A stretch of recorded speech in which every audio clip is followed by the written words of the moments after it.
தனுவரிய பாவி தாடியிரும்பில் இட்டதுவோம் அன்பு பார்த்தெடுத்து ஆளடிமை கொண்டதுவோம் வம்பை அழித்து யுகம் வைகுண்டம் தானாக்கி எல்லா இடும்போம் இறையோமீக தவிர்த்து சொல்லொன்றாய் நாதன் தொல்புவியை ஆண்டதுவோம் 4 யுகமோ நாடு தீர்த்த நியாயமதும் மேலதிரி இல்லாமல் வினையில்லாண்டதுவோம் இந்நாள் விவரமெல்லாம் எடுத்து வியாகரரும் முன்னாள் மொழிந்த முறை நூற்படியாலே நாரணரும் வந்து நடத்தும் வளமை தன்னை காரணமாயெழுதி கதையாய் படித்தோர்க்கு ஒய்யார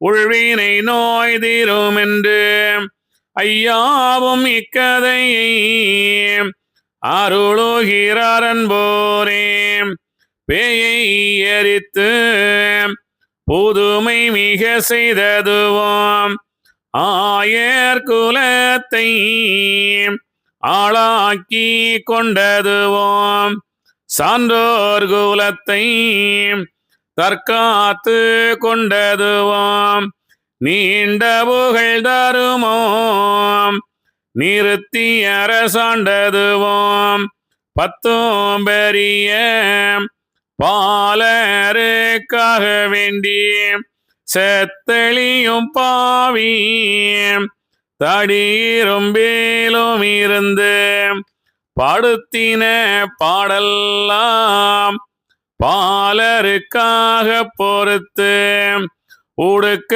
துணி களைந்து ஒரு துகிலை தான் வருத்தி தேவ ஸ்திரீகளையும் சேர்த்தெடுத்து பாலருக்காய் பாவ கலியுகத்தில் பாராத்தி எங்கள் வெட்டு 4 பிறவி நானிலத்திலே விரந்து பாலு கொடி தாண்டி பருவதத்தின் மேல் தாண்டி மனுக்கண் காடாமல் மறைந்து ஒரு 3 நாளாய் தானும் தவமதுவாய் சாயோட்சமே புரிந்து நல்லோரை எழுப்பி 4 வரமும் கொடுத்து பொல்லாரை நரையில் போட்டு கதவடைத்து வானோமிடியால் மலைகளிலகிடவும் காணமது நாடாய் கண்டதுவும் சூரியனும் தெற்கு வடக்காய் திசை மாறி நின்றடவும் ஒக்கவிநாதன் உரைக்கிறாரன் போரே ஐயா உரைக்க அன்போர்கள் தங்கள் முன்னே மெய்யா எழுதி விதிப்பேன் நான் என்பதெல்லாம் ஆனை நடை கண்டு அன்றில் நடையதுக்கும் சேனை சரிவதென்ன சிற்றரும்பு பற்றி என்ன குயில் தூவ கண்டு குகை கூறலாமோ மயிலாட கண்டு மாவான் கோழி ஆடினதேன் மடந்தை தேனீக்கள் வைத்த ரசமறிந்து கடந்தை தாடேற்றும் கதை போலே யானடியேன் 4 யுகமும் நடுதீர்க்க வந்த வீரான் மேலோன் திருக்கதையை எழுதுவேன் என்றதுக்கும் எம்பீரானான இறையோன அருள் புரிய தம்பீரான் சொல்ல தமியேன் எழுதுவேன் என்றதெல்லாம் ஈசன் அருள் செயலால் பழுது வராமல் பரமேஸ்வரி காக்க ஈசன் மகனே இயல்பாக இக்கதைக்கு தோசமகல சூழாமல் வல்வினைகள் காலக்கிரகம் கரும சஞ்சலமானதுவும் வாலை குருவேம் வராமலே காரும் அடியேன் கவ்வை வீணை தீர வாரும் அடியேன் மனதுள் கூடி கொள்ளவே தரும யோகமாக்கி தாரணியை ஆளுதற்கு கரும கலியில் கடவுளார் வந்த கதை சாகாதிருக்கும் தரும அன்பு உள்ளோர் முன் வாகாய் தரும அம்மானை தான் வகுத்த பரமனுக்கும் மாதா பீதாவதுக்கும் தொகுத்த குருவதுக்கும் தோத்திரமே தோத்திரமென்று சுவாமிதனை தொழுது ராத்திரி தூக்கம் நான் வைத்து இருக்கையிலே ஆண்டான ஆண்டு 1016 கண்டானை கண்டேன் கார்த்திகை மாதமதில் செய்தி 27 சிறந்த வெள்ளி நாளையிலே சுருதியுடன் நித்திரையில் சுபக்கியான லக்னமதில் நாதன் என்னருகில் நலமாக வந்திருந்து சீதமுடன் எழுப்பி சொன்னாரே காரணத்தை காப்பில் ஒரு சீர் கனிவாய் மீக திறந்து தாற்பரியமாக சாற்றினார் எம்பெருமாள். மகனே வாய்மொழியை வகுக்கும் காண்டமதுக்கு உகமோரறிய உரை நீ மூதற்காப்பாய் அதன் மேல் நடப்பு உன் உள்ளே அகமிருந்து சரிசமனாய் நான் வகுப்பேன் தான் எழுது கண்டமதை நான் உரைக்க நீ எழுதி நாடுவதீனாலறிய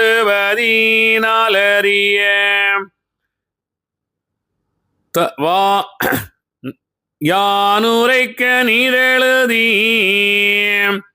அன்போர்கள் தங்கள் முன்னே வாசிக்க கேட்டு மகிழ்ந்திருந்த அன்போர்க்கு பூசித்து நின்ற பூரணங்கள் கிட்டுமடாம்.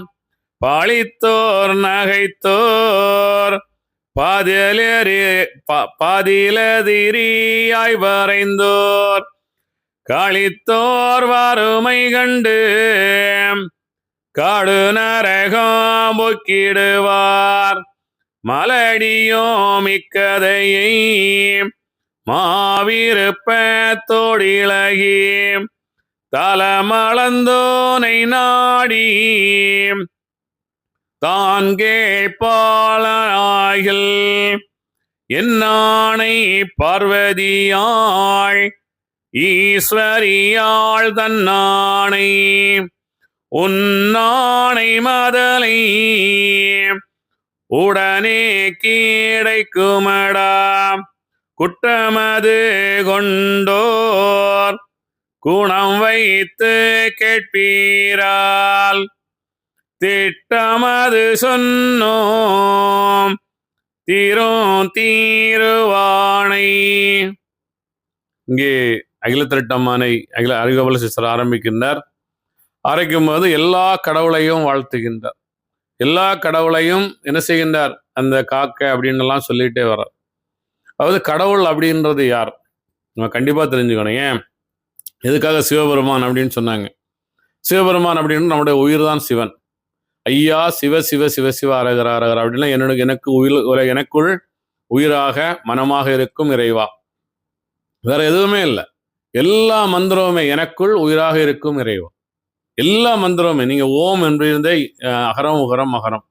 அகம் அப்படின்னா அகரம் அப்படின்னா அகம், மகரம் அப்படின்னா மனம், உகரம் அப்படின்னா அறிவு. எல்லாமே என்னது?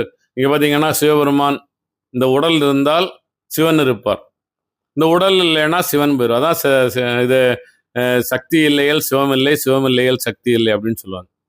ஏன்னா இந்த உடல் தான் சக்தி. அப்போ பராசக்தி அப்படின்றது யாரு அப்படின்னா, யார் ஒருவர் தவம் இயற்றுகின்றாரோ, யார் ஒருவர் பிராணாயாமங்கள் செய்கின்றார்களோ, யார் ஒருவர் தன்னை உணர்ந்து தவம் இயற்றி இந்த உலகத்தில் அந்த அவதாரங்களை கடந்து வாழ்கின்றாரோ அவர்கள் பராசக்தியாக மாறுகின்றார்கள். அவருடைய உடல் பராசக்தியாக மாறுகின்றது. யார் ஒருவர் பராசக்தியாக மாறுகின்றாரோ அவர் நினைக்கும் போதுதான் அவருக்கு மரணம் நிகழும். இந்த உலகத்தில் அவர் எவ்வளவு நாட்கள் எவ்வளவு ஆண்டுகள் வாழணும், எத்தனை நாட்கள் வாழ வேண்டும் என்று கணக்கு வைப்பது அவர் தான். அவர் நினைக்கும் போதுதான் அவருடைய மரணம் நிகழும். இதுதான் உண்மை.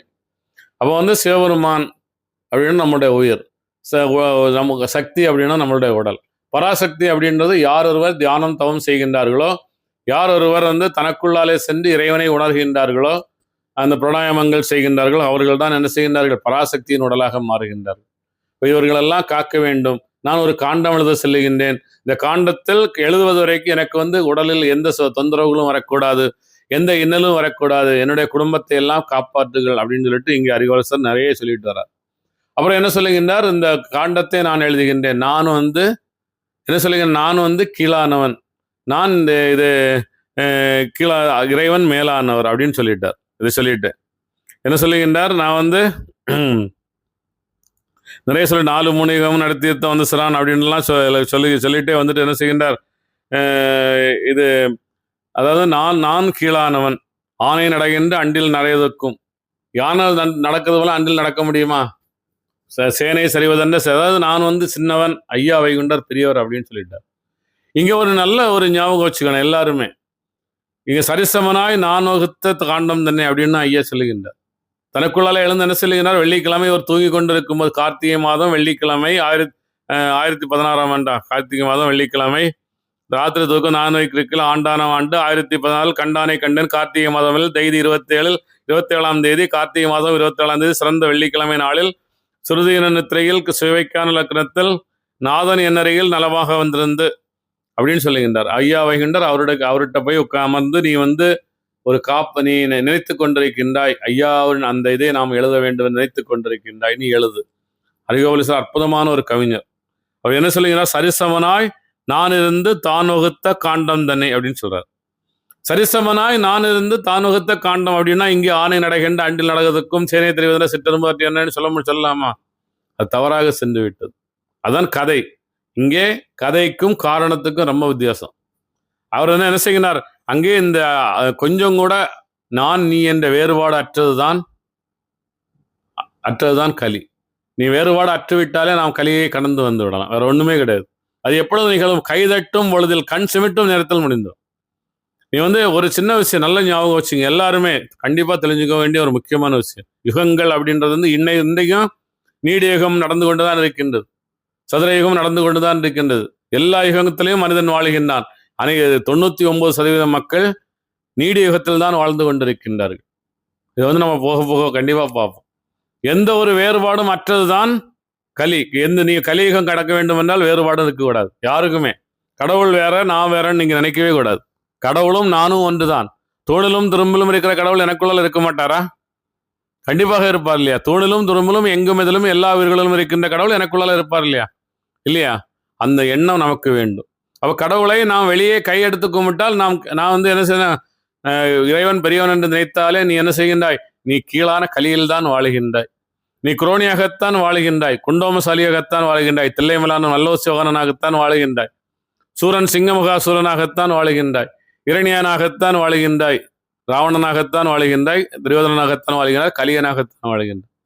ஒருபோதும் நீ வந்து அந்த ஆன்மீகம் என்ற அந்த தெய்வ முதலே சிதம்பரமே அந்த இடத்துக்கு நீ காலை வைக்க முடியாது. அதான் ரொம்ப முக்கியமா நம்ம கண்டிப்பா தெரிஞ்சுக்கணும். ஏன்னா ரொம்ப ரொம்ப முக்கியமான விஷயம் இது. இதை தெரிந்தால்தான் நம்ம என்ன செய்யணும்? அகிலத்திரட்டாம் ஆணை முழுக்க முழுக்க உங்களுக்கு புரியும். இல்லைன்னா புரியாது. இங்க வந்து என்ன செய்யுகின்றாய்? அதாவது மேலோன் திருக்கதை எழுதுவேன் என்றதெல்லாம் எல்லாம் சொல்லிட்டு வர்றார். இறைவன் அருள் புரிய தமிழான தமியோன் எழுதுகின்றேன். எழுதுவேன் என்றதெல்லாம் ஈசன் அருள் செயலால் பழுது வராமல் பரமேஸ்வரக்காக எல்லாமே சொல்லிட்டு வந்தவர் என்ன செய்கின்றார்? இங்கே இது இன்னொரு விஷயத்தை கேளுங்க. இங்க நல்லா கேட்டுங்க. அதாவது வந்து வாசிக்க கேட்டு பகிர்ந்திருந்த அன்பருக்கு போசித்து நின்ற புராணங்கள் கிட்டுமாடா. எதை போசித்து நின்ற பூரணம்? வாசித்து, அதாவது வந்து அது என்ன இதுங்க எழுதியிருக்கிறது என்ன, இதை இங்க என்ன எழுதியிருக்கின்றது, அதே போல் நாம் வாழ வேண்டும்.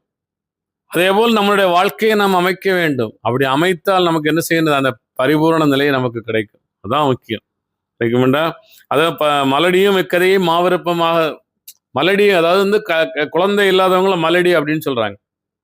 இது வந்து நிறைய ஒரு தப்பா நிறைய விஷயங்கள் சொல்லிட்டாங்க. வந்து ஒரு விஷயம் உங்களுக்கு இல்லைன்னா உடனே அவங்கள மலடின்னு சொல்லிடுறதா இல்லையா? அதாவது வந்து நிறைய, அதாவது இந்த புராணங்கள் இதிகாசங்கள்ல வந்து அந்த பெண்களை எவ்வளவுக்கு எவ்வளவு கஷ்டப்படுத்தணுமோ அவ்வளவுக்கு அவ்வளவு கஷ்டப்படுத்திடுறாங்க நிறைய. நீங்க பாத்தீங்கன்னா அங்கே அந்த அது பேர பாரஞ்சாலி யாகத்திலேருந்து வந்துட்டான்னு எல்லாம் சொல்லுவாங்க கதையெல்லாம். யாராவது யாகத்துல 27 வயசுல 22 வயசுல வர முடியுமா? எல்லா போய் கங்கைன்னு அந்த அங்கிருந்து கங்கை வந்து, கங்கைங்கிறது ஆறு, சாதா ஆறு, அங்க கங்கை பெண்ணாக வந்துட்டாள்னு எல்லா கதையும் போய் சொல்லிட்டாங்க. ஏன் அப்படின்னா அங்கே ஆம்பளைங்க எத்தனை திருமணம் வேணாலும் செய்யலாம். ஆனா ஒரு பெண் 5 பேரை திருமணம் செய்துட்டா உடனே அவர் வந்து இங்கே மனித கருவிலேயே உதிக்கல அப்படின்னு சொல்லிடுவாங்க. இதெல்லாம் வந்து ரொம்ப ஒரு அதே போல இங்கே இவரும் சொல்லுகிறார். மலையடியும்னு சொல்ல யாரையுமே நீங்க அப்படி சொல்லாதுங்க. அசிங்கமான ஒரு வார்த்தை. எதுக்கு? குழந்தை இல்லைன்னா குழந்தை, இப்போ நம்ம இந்த உலகத்துல குழந்தைய பெற்றெடுக்கலாம், கரெக்டு தான்.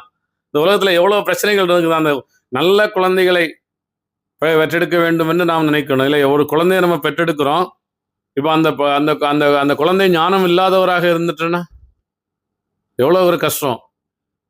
அது வந்து ஒரு தெளிவா நம்ம நிறைய விஷயங்கள், நீ குழந்தை பெற்றாதான் அந்த உலகத்துல வாழ முடியும், நீ அது இருந்தாதான் வாழ முடியும் அப்படின்னாலும் நிறைய தப்பா நமக்கு அந்த விஷயத்த சொல்லிட்டு போயிட்டாங்க நிறைய விஷயங்கள்.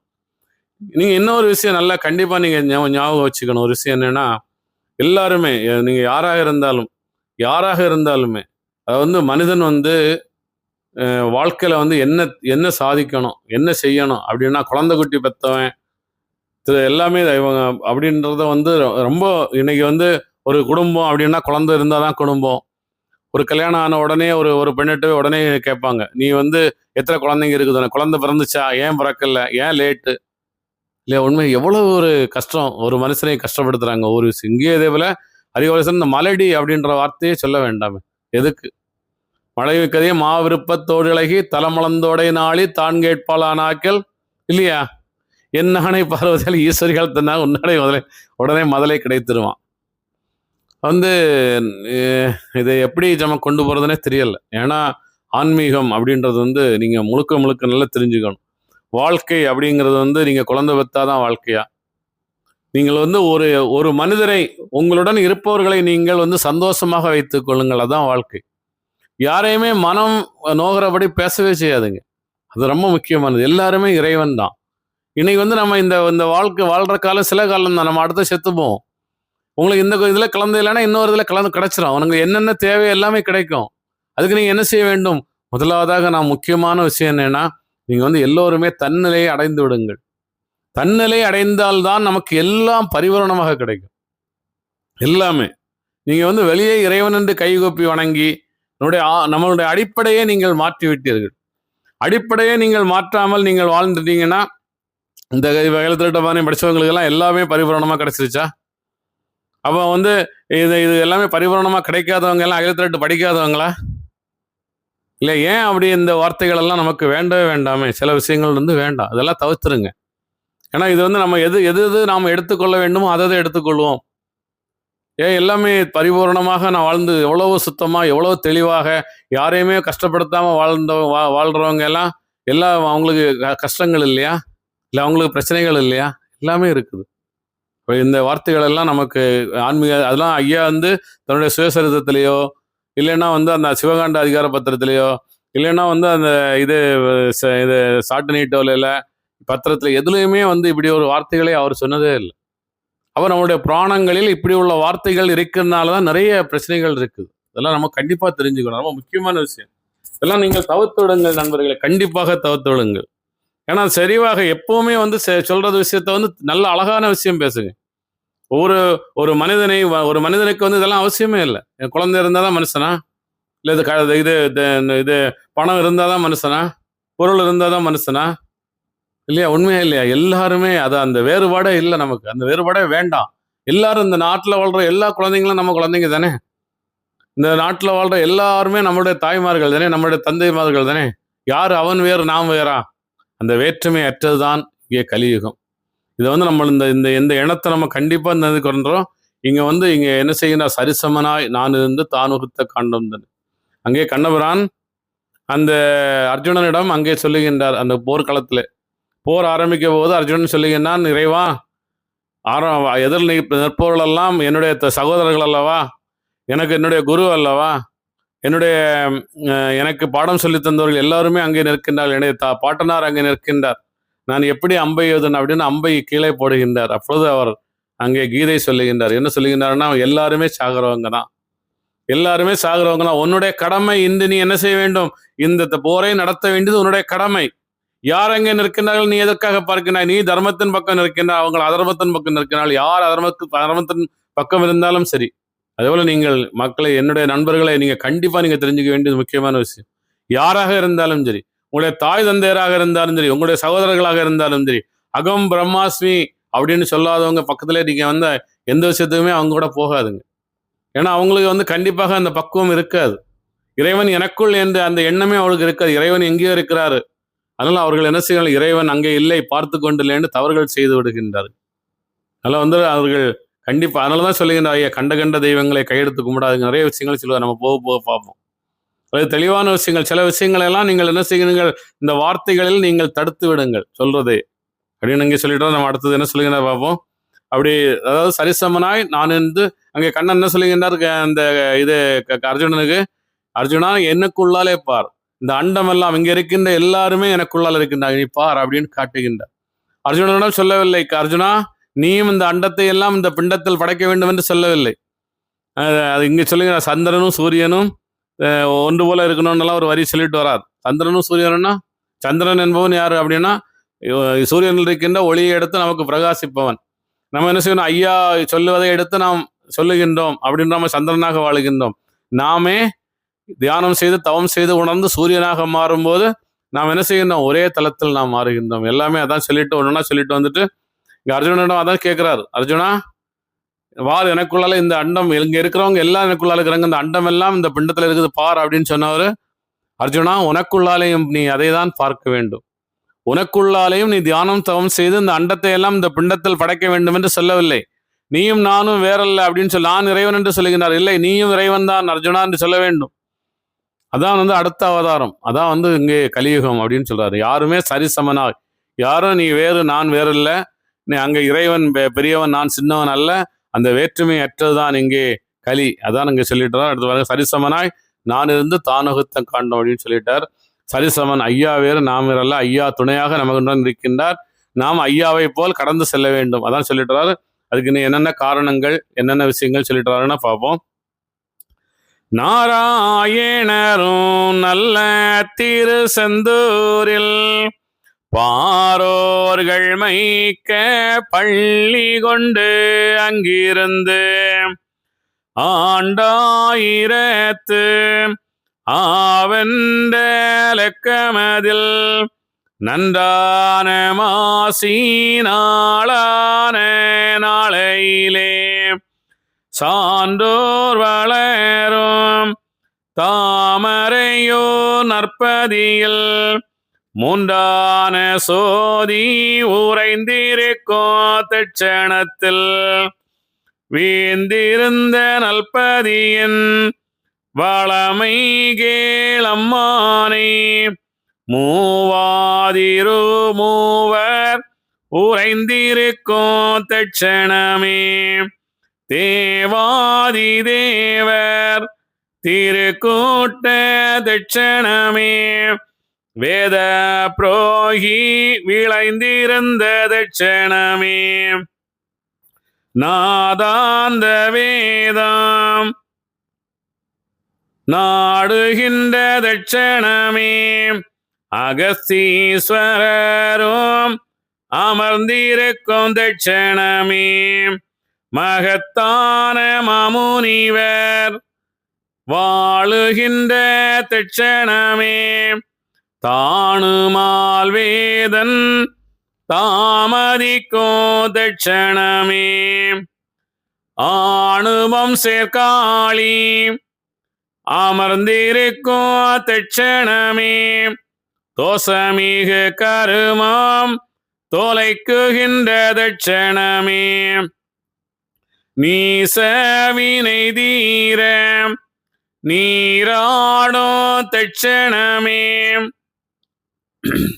மாது குமரி மகிழ்ந்திருக்கும் தட்சணமே பாரு படவு பாரிந்து நிற்கும் தட்சணமே ஆனை படைகள் அலங்கரிக்கும் தட்சணமே சேனை படைத்தளங்கள் சேருகின்ற தட்சணமே ஆகம கூத்து ஆடுகின்ற தட்சணமே பார்வதியாள் வந்து பாவித்திருந்த தட்சணமே சீர்வதியை ஈசன் செய்திருந்த தட்சணமே மாயனாய் தோன்றி வந்திருந்த தட்சணமே ஆயனார் கூத்து ஆடுகின்ற தட்சணமே